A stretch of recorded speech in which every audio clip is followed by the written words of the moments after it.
Out front now, Republican Senator from Kentucky, Rand Paul. He sits on the Senate Foreign Relations Committee. Senator, always good to see you. Thanks for joining us. You said you're certain the Crown Prince was involved in and directed the murder of Jamal Khashoggi. Now you see this video of an apparent body double in Khashoggi's clothes, wearing a fake beard on the same day that he was killed. What's your reaction? A little too many coincidences to think, oh, this was just an accidental death.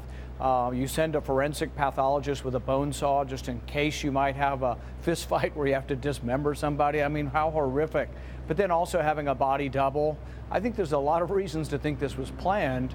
And I think because they have such an authoritarian government, nothing over there happens that's not directed from above. You don't act without orders. So it's kind of stretches credulity to think that the Crown Prince wasn't involved in this. Now, Saudi Foreign Minister Adel al-Jubeir attacked you for implicating the Crown Prince. Here's what he had to say.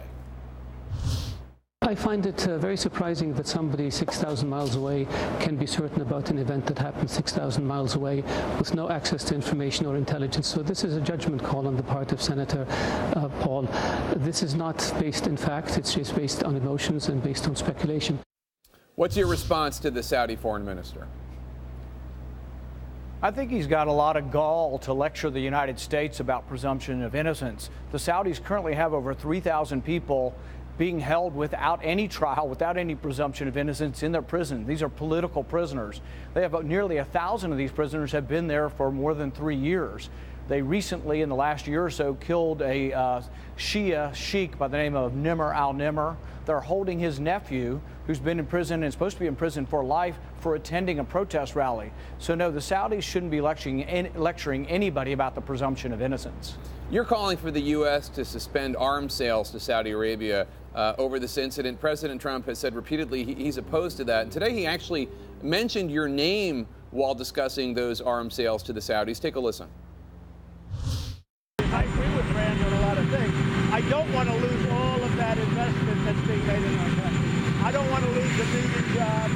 I don't want to lose $110 billion in terms of investment, but it's really $450 billion if you include other than military.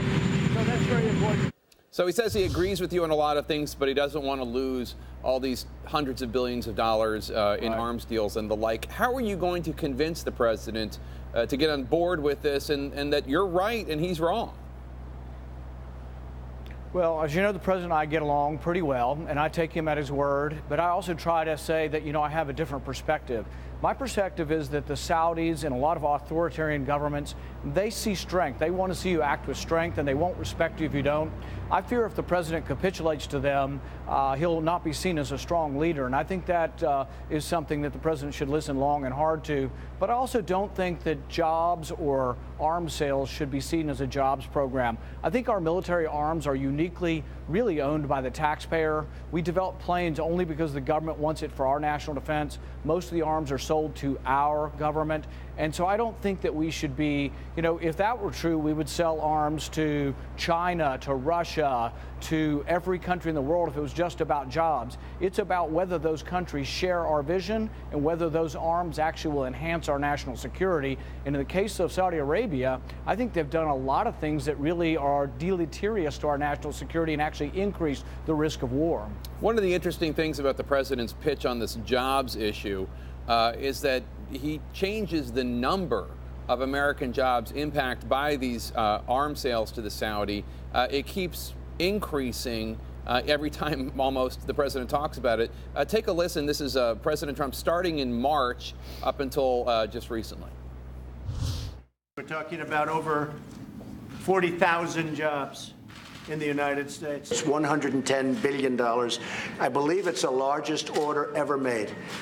It's 450,000 jobs. It's 500,000 jobs, American jobs. I would prefer that we don't use as retribution canceling $110 billion worth of work, which means 600,000 jobs. I think it's over 1 million jobs. That's not helpful for us to cancel an order like that. From 40,000 jobs to 1 million jobs, what's your response? Well, I think it's notoriously hard to estimate jobs, but what I would say is I wouldn't do it for one job, because I think that Saudi Arabia is the largest state sponsor of radical Islam, violent jihad.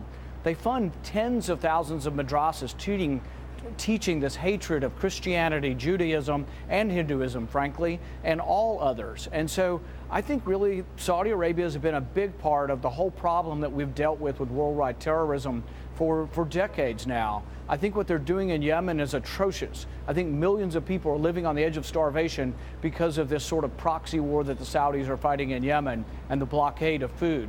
And so, no, I don't think we should be supporting them. I think by supporting the Saudis in the war in Yemen, it's more likely ultimately that al-Qaeda will grow stronger in Yemen in that chaos. Terrorism grows and feeds on chaos. It did it in Libya, it did it in Syria, did it in Iraq. And I fear that Yemen, the worse the war gets, the more chaos, the more terrorism there'll ultimately be. Senator Rand Paul of Kentucky, always good to see you, sir. Thanks so much. Thanks, Jake.